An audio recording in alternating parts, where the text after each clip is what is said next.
Okay, so first thing that we're going to do is remove the hair out of the way. I prefer, when I'm getting the hair out of the way, instead of having it all over on one side, this makes it great for the right side, but if it's all over on the left, then it makes it uncomfortable to work on the left side. So I feel it's much easier just to split the hair in half and set it down on both sides. It's easier to do this than to have the hair in a ponytail. Obviously the best way to do it is to get it completely out of the way, up in a bun on the top of the head, but it's better to just split it and forget it than to have your client look for a way to tie up their hair. So with today, what we're going to be doing is we're going to be doing the double palm press down the back, single palm press down a single side, and then forearm on the traps, and then all the way down the back. We're also going to be making sure that we use proper body mechanics when we're working down the spine. And this is all for the therapist's benefit so that we can maintain longevity in our career. So what I normally do when I'm starting the chair massage is after I seat the person in the chair, obviously I want to make sure that everything is in the right position, the sternum pad of the chair. I want the sternum pad of the chair to be around chest height for the top and then around mid-abdomen for the bottom. I don't want the chest pad or the sternum pad to be up here at the neck so that the abdomen isn't supported at all. If it were that way, when I compress down here into the low back, that would hyperextend the back and increase the lordotic curve and just cause a little bit of low back pain potentially. So that's something that I try to make sure that I avoid. Obviously, when I'm looking at clients, I don't grab the shirt and look at it from this perspective. I'm only doing this because I know my client today. So when I initiate touch, after I seat my client, make sure that they're comfortable. The way that I initiate touch typically is I start with a gentle trap squeeze. I like to start with a trap squeeze because most clients and people out there, when they realize that you're a massage therapist, they'll say, oh, can you rub my shoulders? Can you squeeze my shoulders? So this is the most general idea of what a massage is in people's mind, in my opinion. So it's the easiest way to initiate touch and let people know that we're getting the massage started.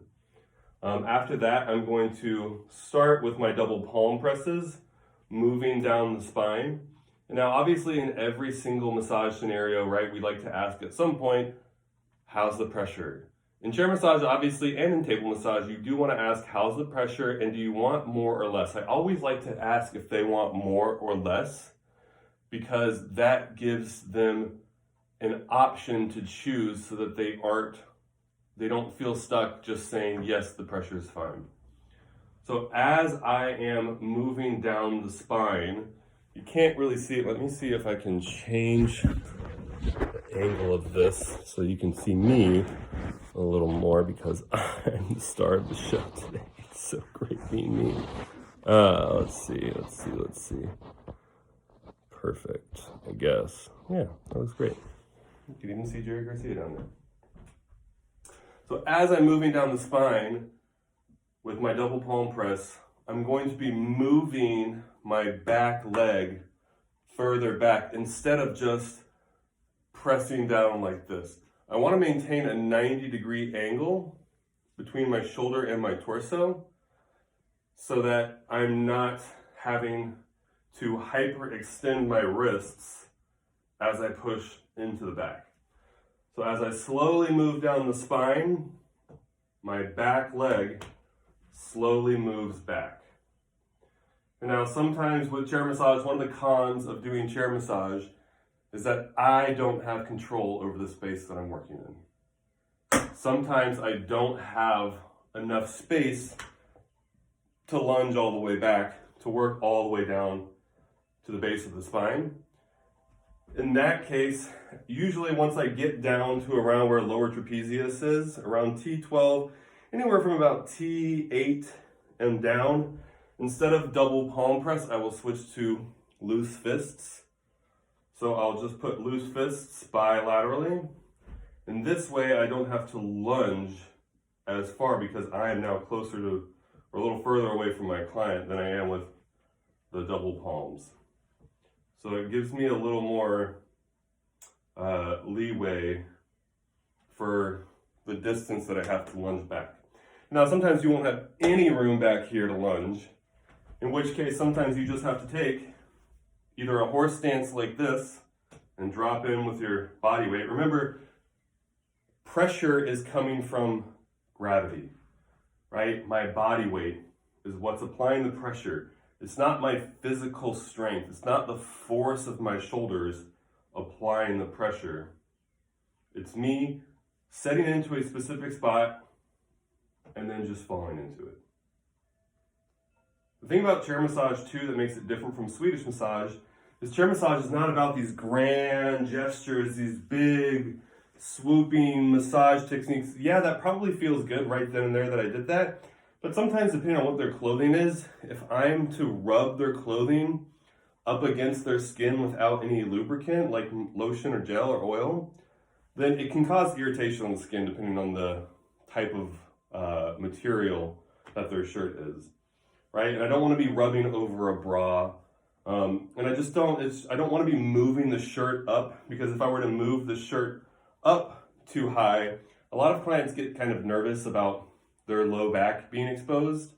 And so a lot of times they'll be spending some of their own time bringing their own hands back and pulling their shirt down if their shirt isn't too long enough to cover their hips.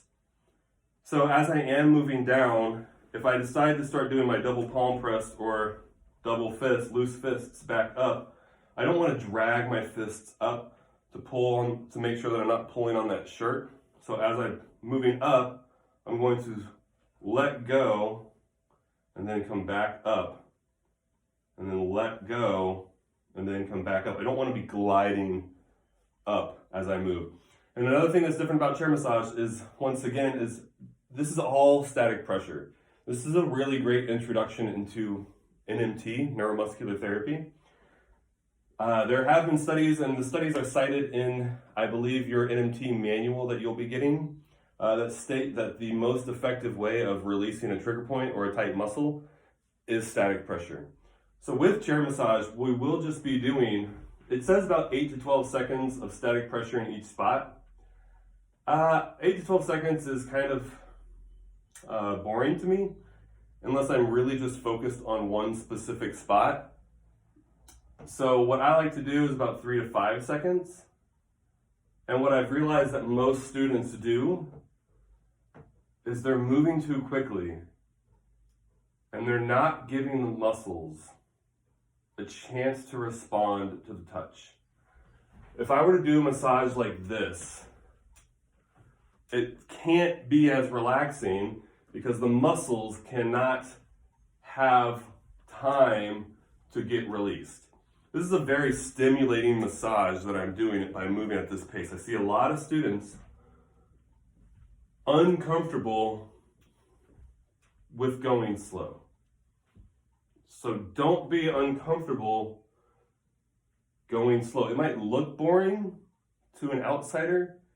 It might feel boring to you, but it doesn't feel boring to the client, and that's all that really matters. So after I switch with double palm press all the way down, I'm going to switch to single palm press. So single palm press, I can step up a little bit. And now when we're doing stuff like single palm press, where we're working on a single side of the body, always have your opposite leg forward. What that's going to do is it's going to help maintain a straight spine for myself. If I'm working with my left arm and I have my left leg forward, which is kind of hard to see because I'm just in all black right now, but left and left right now, then as I'm doing this, I'm having to lean to the side in order to get pressure, because remember, pressure comes from my gravity, from my own body weight. And so as I keep my right leg forward and my left arm forward, opposites, right, my spine gets to stay straight. So as I lean into the body, my body mechanics are being used properly. So one of the other things that you want to remember while you're doing chair massage is to keep your sternum up. your sternum faces forward. I don't want my sternum facing down because that's going to inhibit my ability to breathe, right? If I compress my abdominal contents, and when I take an inhalation, my diaphragm can't fully contract and expand to fill up my lungs. So if my sternum is up and straight, that really allows for me to breathe easier and work easier. So with double palm press, I do like to kind of keep, let me see if this is a good way to show you all. Let's have you stand up for a second, and I'm going to shift my chair just a little bit. Okay. Perfect. So as I do double palm or single palm press, right, I like to maintain contact with my client with both hands at all time. Okay? I see a lot of therapists as they're working, they'll have their hand squeezing or doing a compression somewhere like this, and their other hand is like this, and they're just casually standing here, and they look really bored. And people are walking by and they see this therapist that looks really bored, and they're not thinking, man, I really wish I would get a massage from this really bored person who looks like they're really enjoying their work. No, they're not going to come get a massage from you. So what you should be doing is maintaining contact, even if this hand, this secondary contact of mine isn't doing anything. I'm leaving it up here to assure my client that they know where my hand is, and for any passerbyers to see that I'm actually working the whole time and I'm not just like casually bored. So with single palm press, I'm going to be doing basically the same thing as the double palm press. I can just get a little more specific with what I'm pressing on, and I can focus more on just one side. And I'm just going to be moving down. And with my single palm press, I don't always take it all the way down to the level of L5, lumbar 5. What I typically do is I usually do single palm press around down to the level of close to T12, maybe down to only T8 or so.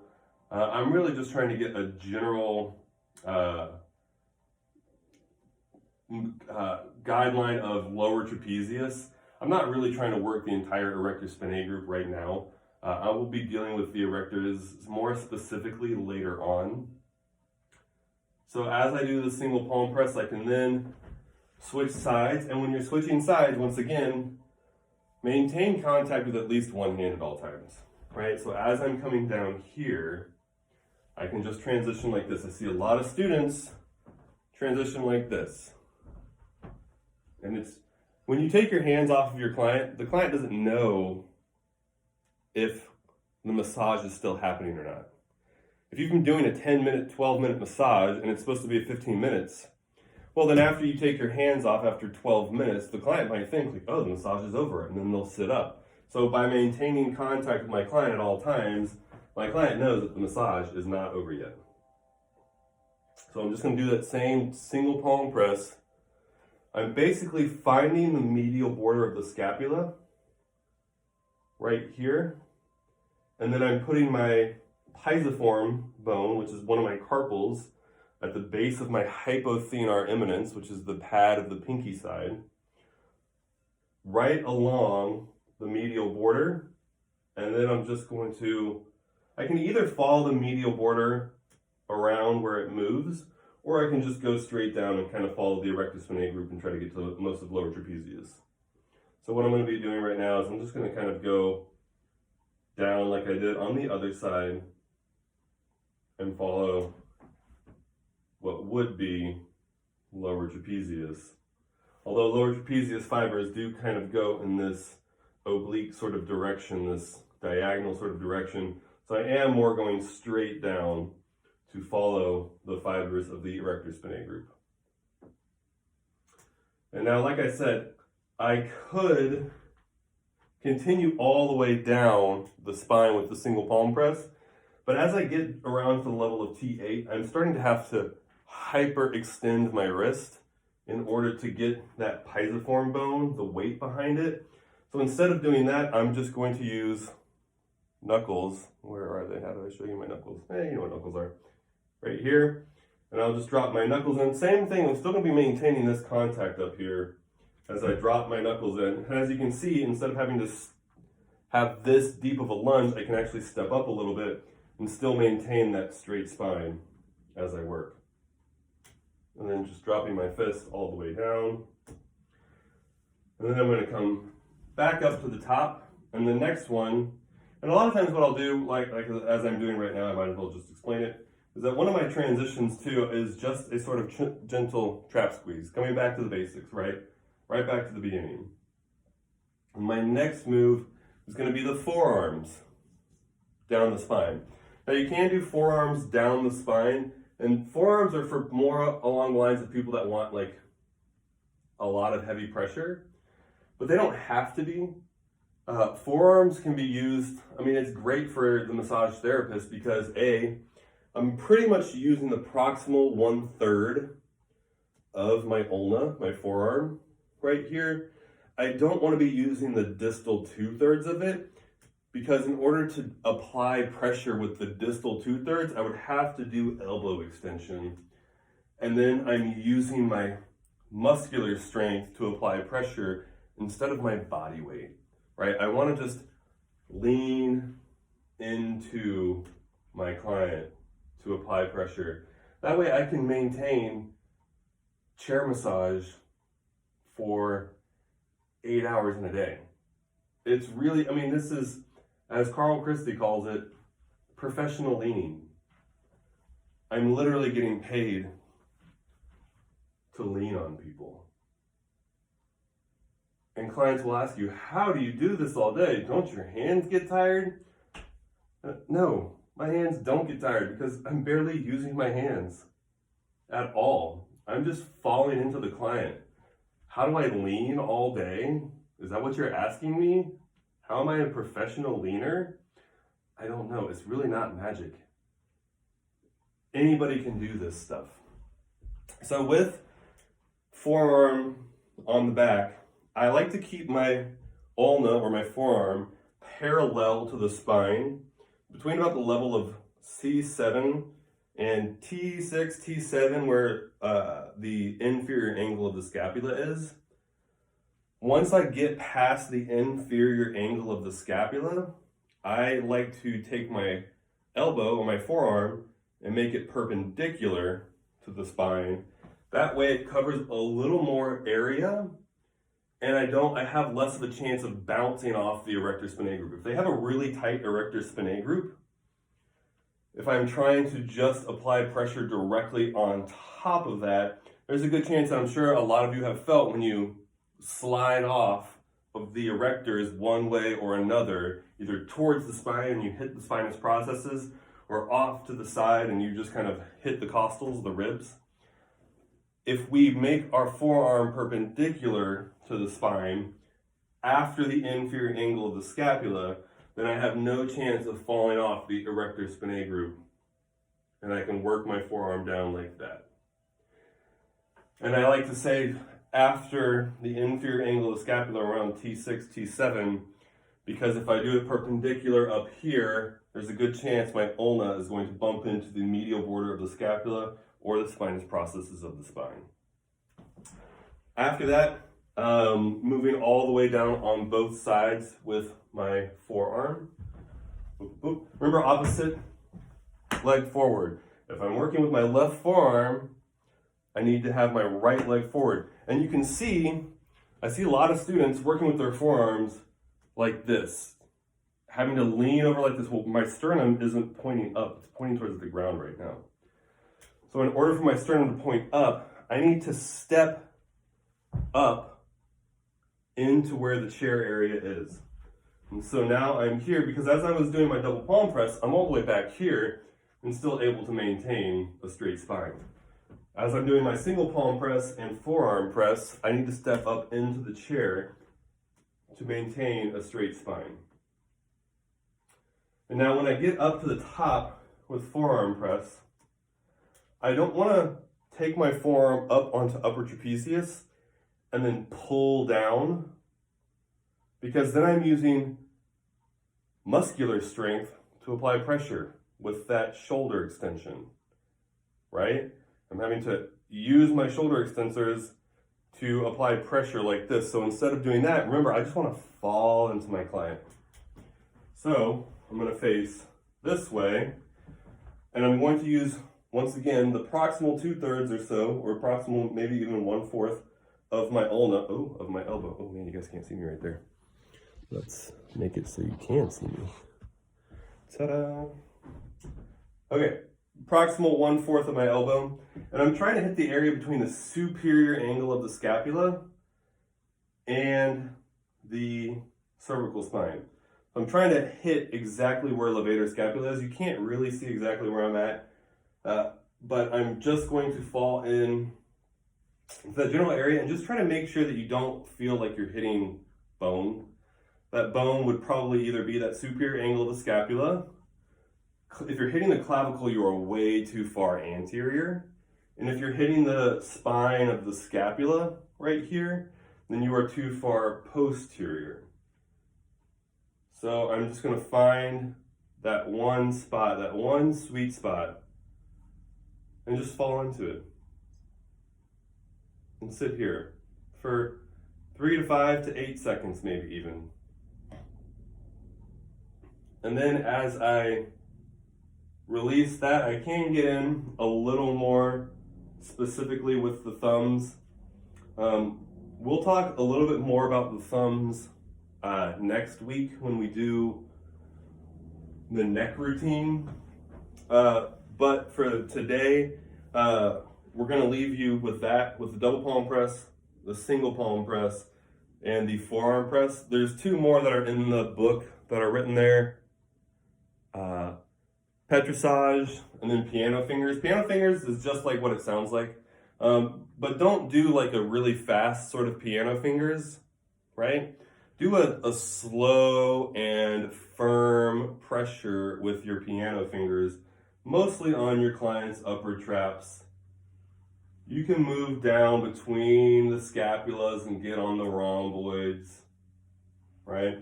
And now you can do a sort of petrissage on upper trapezius as well. Now petrissage is kind of a kneading massage routine, right? You're doing that kneading with your hands. Just be careful that when you're doing that petrissage, that as you use your thumbs, you're not pulling up on the shirt too much.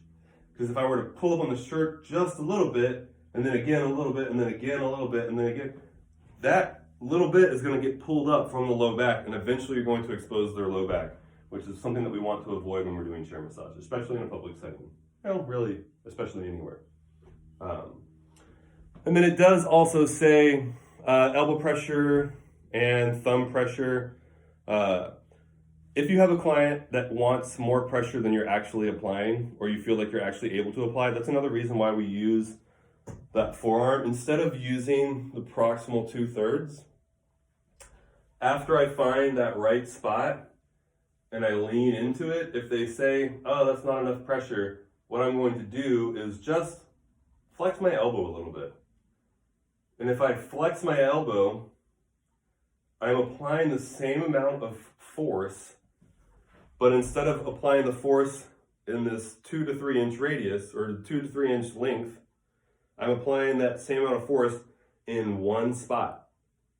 So it's going to feel like a lot more pressure, even though I'm not doing anything. So that's it for today. We will practice that as soon as you all are back at school, and we will work on the neck routine next week. Thanks, y'all.